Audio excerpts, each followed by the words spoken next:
മൂക്കിൽ നിന്ന് എപ്പോഴും മൂക്കൊലിപ്പ് ഉണ്ടാവുക, അതായത് ഒരു വെള്ളം പോലെ ഇങ്ങനെ ഒരു സെക്രീഷൻസ് വന്നുകൊണ്ടിരിക്കുക.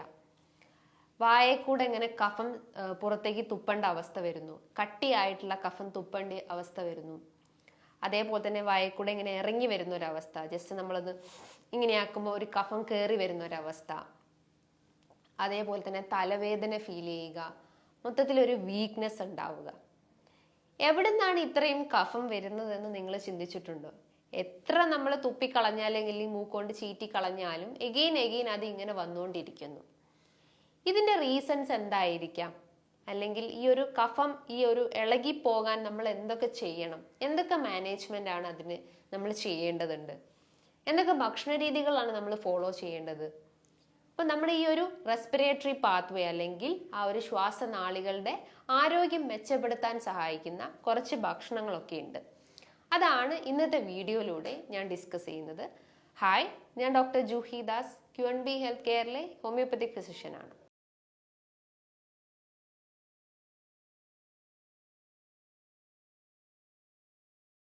കഫം അല്ലെങ്കിൽ മ്യൂക്കസ്, നമുക്കറിയാം നമ്മുടെ ശരീരത്തിലെ എല്ലാ ബോഡി പാർട്സിനും ഒരു പ്രൊട്ടക്റ്റീവ് ലെയർ ആയിട്ടുള്ള ഒന്നാണ് മ്യൂക്കസ് മെംബ്രെയിൻ.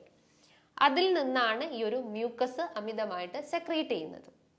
നോർമലി ഒരു സെക്രീഷൻസ് ഉണ്ട്, പക്ഷെ അമിതമാവുക എന്ന് പറയുമ്പം എന്തോ ഒരു എക്സ്റ്റേണൽ ആയിട്ടുള്ള ഒരു ഫാക്ടർ അതിനെ എഫക്റ്റ് ചെയ്യുമ്പോഴാണ് അത് അമിതമായിട്ട് ആ ഒരു മ്യൂക്കസ് സെക്രീറ്റ് ചെയ്യുന്നത്. അപ്പം അതിൻ്റെ ഒരു മെയിൻ റീസൺ എന്ന് പറയുന്നത് നമ്മളുടെ ഇമ്മ്യൂണിറ്റിയാണ്, പ്രതിരോധം. ആ ഒരു പ്രതിരോധ കോശങ്ങൾ ഈ ഒരു മ്യൂക്കസ് മെംബ്രെയിനിൽ പോയിട്ട് അറ്റാക്ക് ചെയ്യുകയും അമിതമായിട്ട് അതിനെ കൂടുതലായിട്ടും കഫം ഉൽപ്പാദിപ്പിക്കുക അല്ലെങ്കിൽ അമിതമായിട്ട് മ്യൂക്കസ് സെക്രീഷൻസ് ഉണ്ടാക്കുന്നു. അപ്പം ഈ ഒരു ഇമ്മ്യൂണിറ്റിയിൽ ഉണ്ടാവുന്ന ഇംബാലൻസ് ആണ് ഇത്തരം കഫമായിട്ടും മൂക്കൊലിപ്പായിട്ടും ചുമയായിട്ടും പ്രസന്റ് ചെയ്യുന്നത്. നമുക്കറിയാം പെട്ടെന്നൊരു ഇൻഫെക്ഷൻസ്, കോവിഡ് പോലത്തതോ അല്ലെങ്കിൽ H1N1 പോലത്തെ ഇൻഫെക്ഷൻസ് വന്ന് മാറിപ്പോയി കഴിഞ്ഞാലും നമുക്ക് ആ ഒരു ചുമ ഇങ്ങനെ നമ്മുടെ എപ്പോഴും എഫക്റ്റ് ചെയ്തുകൊണ്ടിരിക്കുന്നു, അല്ലെങ്കിൽ ജലദോഷം ഇങ്ങനെ മാറാതെ നിൽക്കുന്നു. അപ്പോൾ നമ്മളെ ഇമ്മ്യൂൺ സിസ്റ്റം അല്ലെങ്കിൽ പ്രതിരോധം അവിടെ വീക്ക് ആയതുകൊണ്ടാണ് നമുക്ക് ഈ ഒരു കഫത്തിന്റെ ബുദ്ധിമുട്ടുകൾ ക്രിയേറ്റ് ചെയ്യുന്നത്.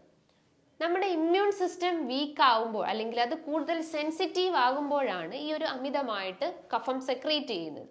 അപ്പൊ എങ്ങനെയാണ് ഈ ഒരു ഇമ്മ്യൂൺ സിസ്റ്റം വീക്ക് ആവുന്നത്?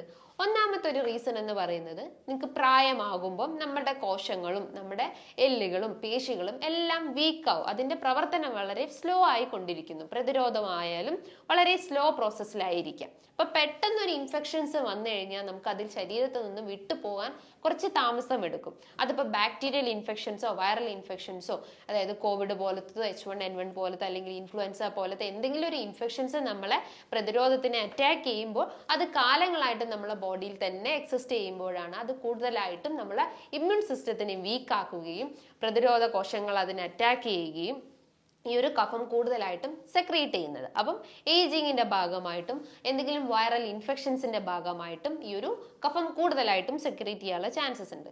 നിങ്ങളുടെ ബോഡി കൂടുതൽ അലർജിക് ടെൻഡൻസി ആണെങ്കിൽ, ഒരു IgE ഒക്കെ റേസ്ഡ് ആയിട്ടുള്ള ബോഡി ആണെങ്കിലും കൂടുതൽ പൊടിയടിച്ചാലോ ജസ്റ്റ് ഒരു ഡസ്റ്റ് കയറിയാലോ അല്ലെങ്കിൽ പോളൻ ഗ്രെയിൻസോ പൂമ്പൊടികളൊക്കെ പെട്ടെന്ന് നമ്മൾ ടച്ച് ചെയ്ത് പോയാലോ, ജസ്റ്റ് ഒരു പെയിന്റിന്റെ അലർജിയോ അല്ലെങ്കിൽ എന്തെങ്കിലും ഒരു കോസ്മെറ്റിക് സാധനങ്ങളോ, അതായത് ബോഡി കൂടുതലായിട്ടും ഒരു അലർജിക് ടെൻഡൻസി കാണിക്കുവാണെങ്കിലും നമുക്ക് പെട്ടെന്ന് ഇൻഫെക്ഷൻസ് വരികയും നമ്മുടെ ഇമ്മ്യൂൺ സിസ്റ്റം ഡൗൺ ആവുകയും അങ്ങനെ ഓട്ടോമാറ്റിക്കലി ഇത്തരം മ്യൂക്കസ് സെക്രീഷൻസ് അമിതമാവുകയും ചെയ്യുന്നുണ്ട്.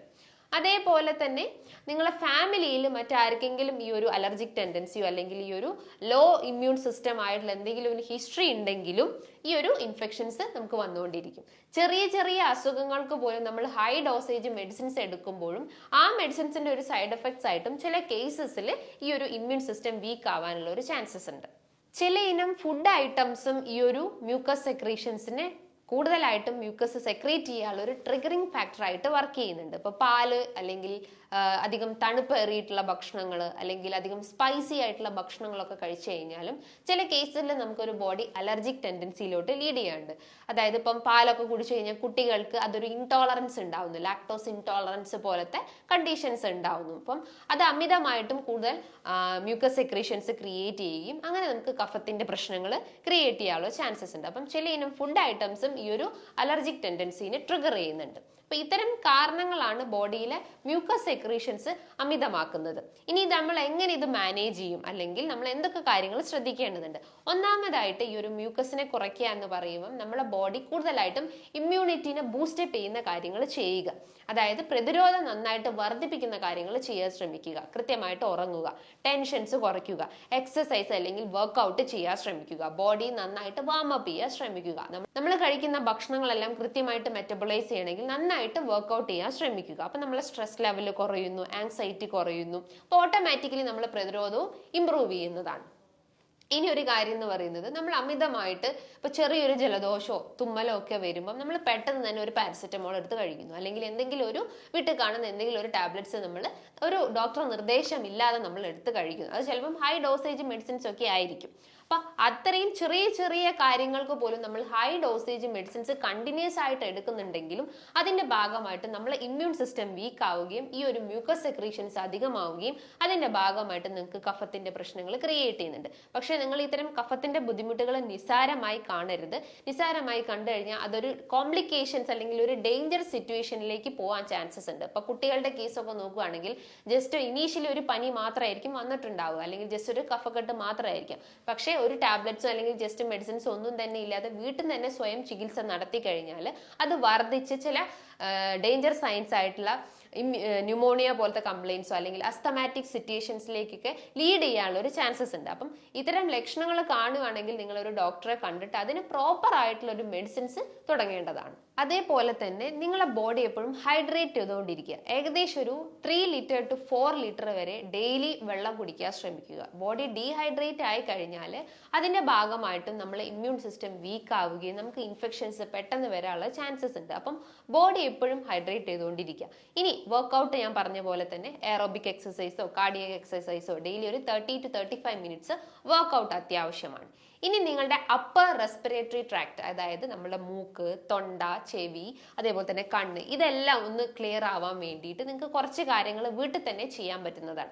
അതിലൊന്നാണ് നന്നായിട്ട് ആവി പിടിക്കുക. ആവി പിടിക്കുക എന്ന് പറയുമ്പോൾ ജസ്റ്റ് ഒരു സാൾട്ടോ അല്ലെങ്കിൽ ജസ്റ്റ് ഒരു മഞ്ഞൾപ്പൊടിയൊക്കെ ഇട്ടിട്ട്, ഒരു നുള്ളു മഞ്ഞൾപ്പൊടിയൊക്കെ ഇട്ടിട്ട് നന്നായിട്ട് ആവി പിടിക്കാൻ ശ്രമിക്കുക. അതായത് ആ ഒരു ഇൻഫെക്ഷൻസ് പോകുന്ന വരെ നിങ്ങൾക്ക് ഡെയിലി വൺസ് എന്നുള്ള രീതിയിൽ ആവി പിടിക്കാൻ ശ്രമിക്കുക. അപ്പൊ ആ ഒരു റെസ്പിറേറ്ററി ട്രാക്ട് അല്ലെങ്കിൽ ആ ഒരു കനാല് നന്നായിട്ട് ക്ലിയർ ഔട്ട് ചെയ്യാൻ പറ്റുന്നതാണ്. അപ്പം മ്യൂക്കസ് എല്ലാം കൃത്യമായിട്ട് ഇളകി പോവുക, അല്ലെങ്കിൽ ആ ഒരു കഫം കംപ്ലീറ്റ് ആയിട്ട് ഇളകി പോകാനുള്ള ഒരു ചാൻസസ് ഉണ്ട്.